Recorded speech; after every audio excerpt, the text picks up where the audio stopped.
রক্তের দাগ এখনো শুকায় না। আন্তর্জাতিক অপরাধ ট্রাইব্যুনালে খুনি হাসিনাকে প্রধান আসামি করে এবং অন্যান্য যারা তার সহযোগী ছিল, এই প্রেসিডেন্ট যারা ফুড সোলজার ছিল, তাদেরকে আসামি করে এই অন্তর্বর্তীকালীন সরকারের কাছে আমরা দাবি করছি খুনি হাসিনাকে আসামি করে আন্তর্জাতিক অপরাধ ট্রাইব্যুনালে মামলা দায়ের করতে হবে।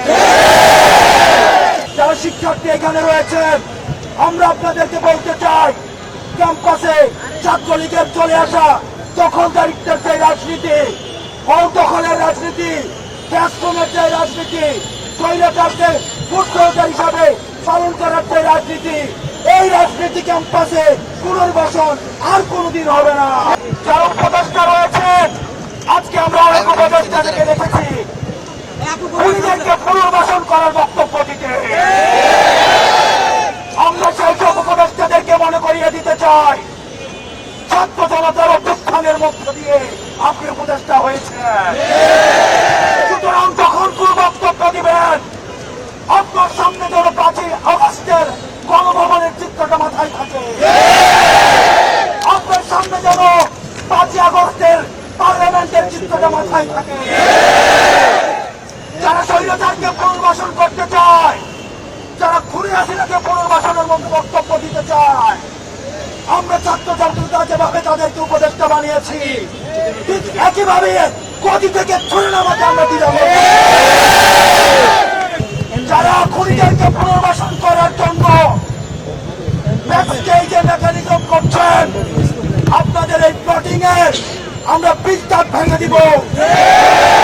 এবং আমরা বলতে চাই, আমরা সচেতন করে দিতে চাই উপদেষ্টাদের, আপনারা সচেতন হয়ে যান, আপনাদেরকে ছাত্র জনতা প্রতিহত করবে। সুতরাং খুনিদেরকে পুনর্বাসন করার কোন ধরনের চিন্তা আপনারা করবেন না। রক্তের গন্ধ এখনো যায় না, মেডিকেল আহতরা কাটছে। সুতরাং আপনাদের স্পর্ধা হয় কিভাবে আপনারা জনতাকে অস্বীকার করে খুনিদেরকে পুনর্বাসন করবেন। গণমাধ্যমের সাথে আমাদের সৌহার্দ্যপূর্ণ সম্পর্ক, আমাদের তাদের সাথে সৌহার্দ্যপূর্ণ সম্পর্ক ছিল, আছে এবং থাকবে। আমাদের আন্দোলনকে সার্বজনীন করার ক্ষেত্রে গণমাধ্যমের অবদান অনস্বীকার্য। এই প্রেসিডেন্টকে উৎখাত করতে গণমাধ্যমের ভূমিকা অনস্বীকার্য। কিন্তু আমরা দেখতে পাচ্ছি কিছু কিছু গণমাধ্যম খুনিদের পুনর্বাসনের ষড়যন্ত্রে লিপ্ত হচ্ছে। আমরা আপনাদেরকে হুঁশিয়ার করে দিতে চাই, আমরা আপনাদেরকে আহ্বান করতে চাই, আপনারা জনতার কাতারে নেমে আসুন। অথবা দেখা যাবে অনেক গণমাধ্যম কর্মীরা শেষ দিকে এসে তাদের ঘুমের মধ্যে তাদের যে ম্যাগটি থাকে সেখানে তারা নেমপ্লেটটা লাগিয়ে জনতার কাতারে নেমে আসতে পারেনি।